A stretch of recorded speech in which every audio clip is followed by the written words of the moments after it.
Una nuova seconda maglia per la Virtus Entella nella stagione 2019-2020 è stata presentata questa mattina al campo comunale di Via Gastaldi.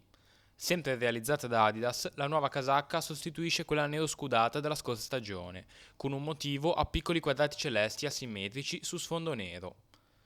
In particolare al nostro presidente è piaciuta da subito, ha affermato il responsabile dell'area marketing Sergio Rossi.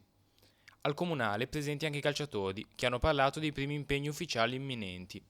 Abbiamo cambiato un po' di colori, un po' la fantasia è diversa, ma la maglia nera penso è una dopo quella bianco-celeste, penso sia quella un po' più affascinante.